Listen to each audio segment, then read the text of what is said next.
E aí, pessoal, bem, aqui é o Lucas. Vamos fazer uma correção comentando rapidinho sobre a prova da UEMS 2026, né, para o ingresso de calouros candidatos aí para o ano de 2026.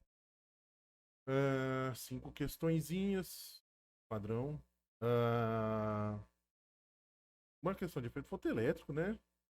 Fora da caixinha. Difícil aparecer esse tema.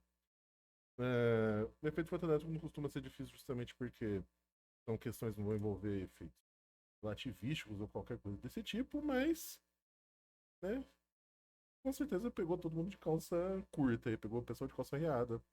Não foi um negócio que muita gente estudou, pode ter certeza. Mas, fora isso, prova é de boa, tá? Em relação ao ano passado, acho que foi uma prova bem de boa. Então, vamos mexer primeiro na questão 36. Ó, para vencer uma corrida de automóveis, o piloto deve minimizar o desgaste de seus pneus ao longo da prova. Uma das maneiras de alcançar esse objetivo é minimizar a força de atrito entre os pneus e a pista. Considere uma corrida em um circuito perfeitamente circular de raio R igual a 1000 metros, cuja pista possui uma inclinação constante de 45 graus, conforme a figura, né? Qual o módulo da velocidade com que o piloto precisa dirigir seu carro de forma a minimizar o atrito entre a pista e os pneus do carro? Desconsidere a resistência do ar, considere a aceleração gravitacional igual a 10 metros por segundo quadrado e que a largura da pista é muito menor que o raio da trajetória do carro. Então tá. A gente vai ter que fazer a análise vetorial aqui desse cara. Então, vou botar aqui uma caneta de uma cor um pouquinho diferente. Um pouco de traço. E aí, olhando lá para a figura, a gente vai ter o seguinte: peso desse carro abaixo, né, em direção à terra. E aí, como essa pista está inclinada, a normal também fica inclinada, tá? Ó, vetor, peso, vetor também. A questão é, aqui a gente vai ter que decompor a normal, porque a normal, ó, componente vertical dela corresponde ao peso e a componente horizontal da normal vai corresponder à força que mantém esse carro fazendo essa curva, vulgarmente conhecida como força centrípeta. Então, vamos fazer essa consideração. Vamos começar fazendo essa consideração. Vamos colocar aqui, ó.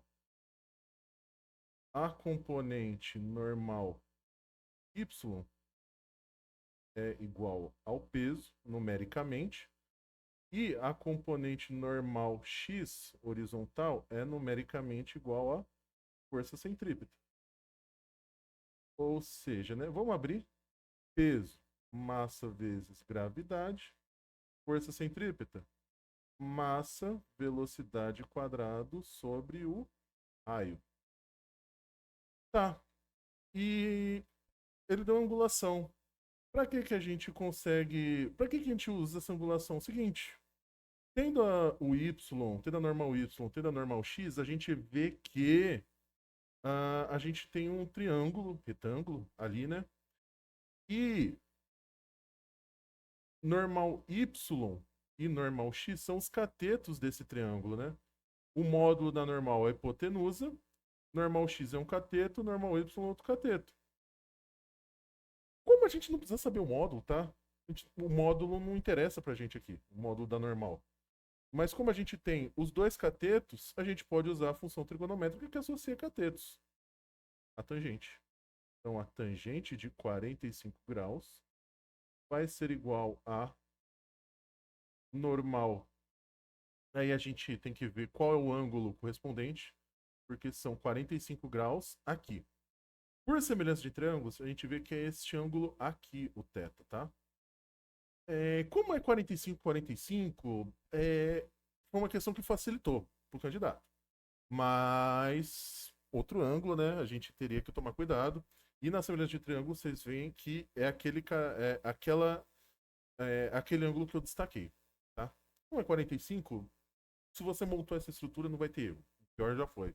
Mas se fosse um ângulo diferente, poderia dar problema, tá? É o ângulo de cima que a gente faz, que a gente verifica isso. Então, vamos lá. Tangente de 45 vai ser o cateto oposto pelo cateto adjacente.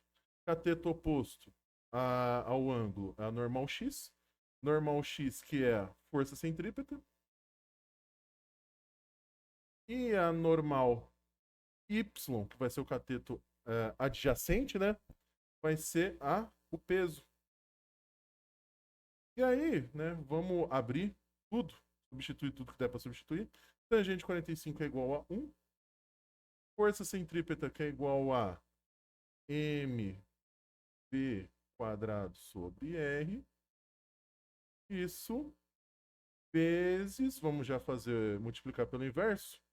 Inverso do peso, 1 sobre m, que simplifica os m's.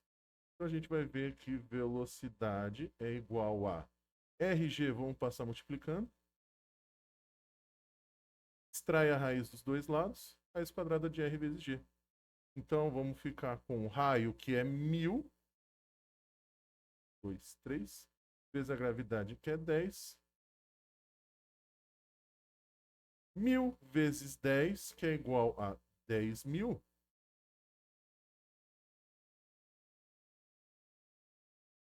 Vamos botar aqui mais para o lado. Igual a 10.000. Então a velocidade vai ser igual a raiz quadrada de 10.000, que é igual a 100 metros por segundo. Alternativa D. Beleza? Aí a gente olha para o próximo. E aí ele fala, ó, uma bolinha esférica de densidade ρ é cuidadosamente colocada em um recipiente que contém duas fases líquidas immiscíveis. Um óleo de densidade ρ0, que é igual a 800 kg por metro cúbico, na parte superior, e água na densidade, né, ρA, igual a 1000 kg por metro cúbico na parte inferior. Após atingir o equilíbrio, observa-se que metade do volume da esfera fica submerso no óleo e outra metade na água. Com base nas informações fornecidas em seus conhecimentos, determina qual é a densidade da bolinha. Cara, é o seguinte, ele não deu dimensão nenhuma dessa esfera, tá? A solução mais vagabunda que a gente poderia imaginar. É a média aritmética, já que é metade da bolinha boia, metade da bolinha funda. Se a gente pensar ali que essa transição, a gente fizer uma representação, essa transição entre óleo e água, vai ser a média aritmética desse negócio, tá? Então, o ρ vai ser igual a 1000 mais 800 dividido por 2. 1.800, né? 1000 mais 800, 1.800. 1.800 dividido por 2, 900. As unidades são as mesmas, né? Quilograma por metro cúbico. Portanto, é a alternativa C.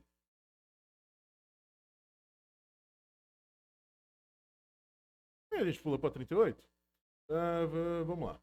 Uma jovem cientista realizou o seguinte experimento. Colocou em um becker 2 litros de água pura em temperatura ambiente e marcou o nível da água. Denominou esse volume V1. Em seguida, adicionou cuidadosamente um cubo de gelo a 0 graus Celsius, formado por água pura, com massa aproximada de 20 gramas. E marcou novamente o nível do líquido, denominando-o de V2. Após o gelo derreter completamente, marcou mais uma vez o nível da água, agora denominado de V3. Considerando que não houve derramamento de água, que a evaporação foi desprezível, qual é a relação correta entre os volumes V1, V2 e V3? Tá bom. Então vamos lá. De cara, a gente já pode falar que V1 é a menor de todas, tá? Porque não tem acréscimo de água, não tem acréscimo de gelo, não tem acréscimo de nada. Então, V1 é a menor. Então, olhando isso, a gente já pode falar, por exemplo, que a alternativa A e a alternativa C está fora do jogo. Aí, a gente olha para V2 e V3. E aí a questão é o seguinte. A gente tem o gelo a 0 graus Celsius no V2. E no V3, a água já é água no estado líquido, derretido. Aqui, a gente tem que lembrar que a densidade do gelo, via de regra, ignorando fatores como temperatura e pressão, a densidade do gelo é menor que a densidade da água no estado líquido, tá? Então, por mais que a massa seja a mesma, 20 gramas de gelo mudando de estado físico viram 20 gramas de água, a massa não muda, a massa se conserva, mas o volume ocupado, né, pelo gelo é menor que o volume ocupado pela água. E aí tem o seguinte, né? A gente poderia. Essa questão poderia ser um pouquinho mais carrasca e colocar entre V2 e V3 pontos pertinentes à dilatação anômala da água, né? Porque ele poderia colocar assim, ó, lembra que lá em torno de 4 graus Celsius a água, se a gente fizer um gráfico, né? Vai ter um comportamento mais ou menos assim, né? Se a gente fizer densidade por temperatura, ela vem e começa a subir. E aqui a relação de densidade e temperatura, aqui mais ou menos nos 4 graus Celsius, a água atinge um ponto de densidade mínimo e aí começa a dilatar de novo, né? Então ela diminui muito o seu volume, e depois volta a aumentar. Mas ele não pediu, tá? Ele não deixou claro aqui nada que levasse a gente a falar assim, ó, vou ter que considerar a dilatação anômala da água. Não tendo que considerar, vamos jogar no fácil. Vamos considerar que a densidade do gelo é menor que a densidade da água. Portanto, se a densidade é menor, o volume vai ser menor também, tá? Então,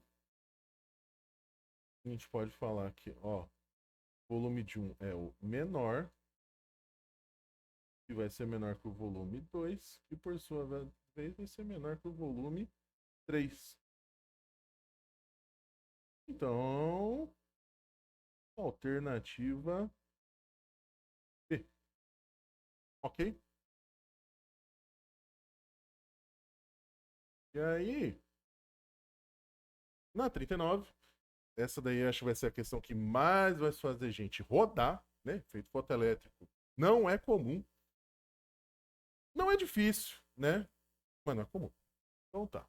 Questão 39. Uma placa metálica de potássio, de potencial de trabalho WK, e outra placa metálica de cálcio, CA, de potencial de trabalho WCA, sabendo que o potencial de trabalho do potássio é marca do cálcio, são iluminados por fontes luminosas monocromáticas independentes, de frequências F1, que incide sobre a placa de potássio, e F2, que incide sobre a placa de cálcio. De tal forma que os elétrons ejetados de cada placa apresentam a mesma energia cinética K. A constante de Planck é H. Nessas condições, podemos afirmar que, seguinte, efeito fotoelétrico é o quê? É uma radiação, uma onda eletromagnética que incide no metal e a partir dessa incidência de radiação, o metal vai expelir, soltar, não sei qual é a palavra certa agora, mas ele vai perder elétrons por causa dessa energia recebida através da radiação. Então a questão é a seguinte: o que a gente pode falar é que a energia da onda incide é igual a função de trabalho. Lembrando, o que significa essa função de trabalho? A função de trabalho é a energia mínima necessária para a gente começar a desencadear o efeito fotoelétrico. Tá? Mais a energia cinética das partículas que são expulsas do metal. Ele coloca até aqui que ambos saem com a mesma energia cinética. Então, abrindo a energia da onda, né, que é H vezes a frequência, H frequência é ômega mais K. Como em todas as alternativas a gente tem que achar o valor da frequência, a frequência vai ser função trabalho mais energia cinética de expulsão. Vamos arrumar esse K aqui.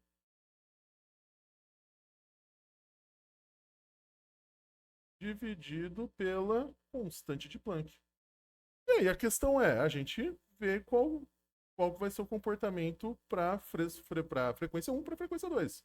Frequência 1 é a que vai incidir na placa de potássio. Então, F1 vai ser igual a função de trabalho do potássio, WK, mais energia cinética, razão, dividido pela constante de Planck.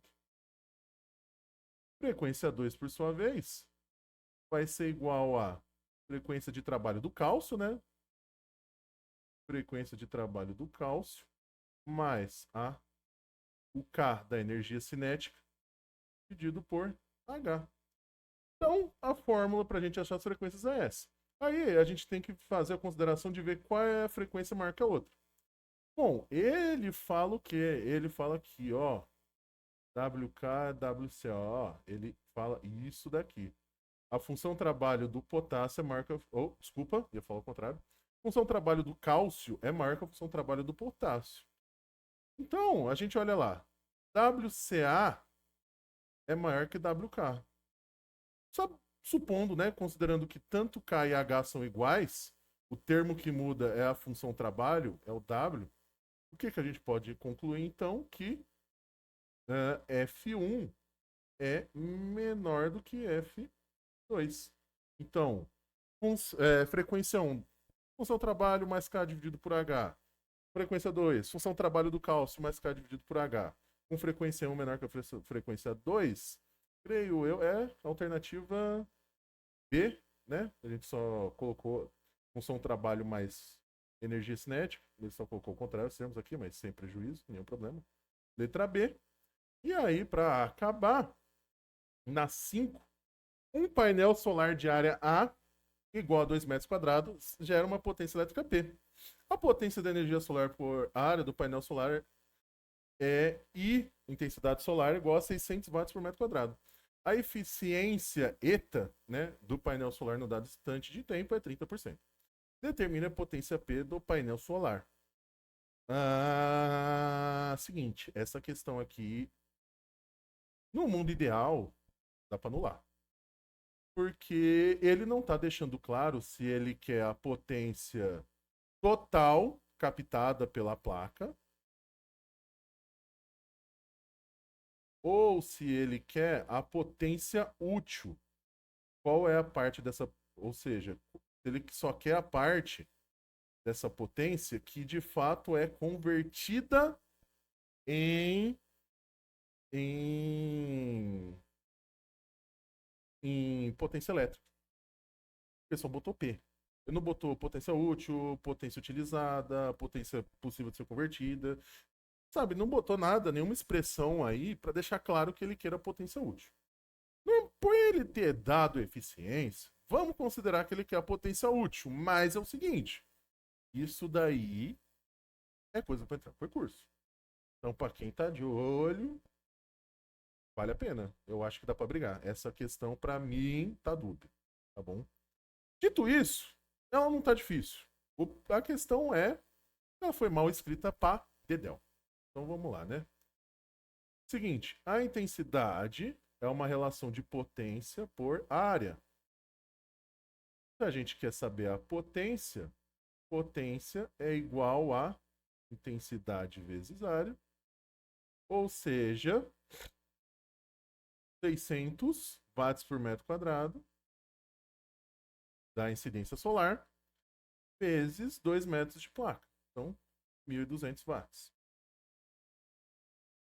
Olha que vai dar problema, por quê? Porque ele botou alternativa E nisso, beleza? Se ele não põe essa alternativa 1.200, aí eu ia falar assim, ó, não precisa, não tem recurso porque não tá dúbio. Mas como ele botou essa alternativa, na minha interpretação, eu vou falar assim, ó, tá dúbio sim, tá? E aí, voltando para a resolução, a gente tem a potência total, né? Isso daqui a gente acabou de calcular, é o que a gente chamaria de potência total captada. O rendimento é a relação de potência útil, né, o quanto que é convertido, dividido pela potência total. Se a gente quer saber só a potência útil é igual a potência total vezes o rendimento. Então, isso daqui vai ser igual a potência total 1.200 Rendimento de 30%, vamos multiplicar por 300. Rendimento de 30%, vamos multiplicar por 30 sobre 100. Então, corta um zero, corta um zero, corta um zero, corta outro zero aqui. 3 vezes 120, 360 watts de potência. Então, alternativa B. Beleza? E é isso, gente. Espero que todos tenham tido uma ótima prova. Até a próxima. E lembrando, se você ficou até aqui, começando esse canal, dá um like aí, se inscreve, comenta, tá? Manda um beijo pra mãe. E é isso aí, gente. Falou. Tchau, tchau.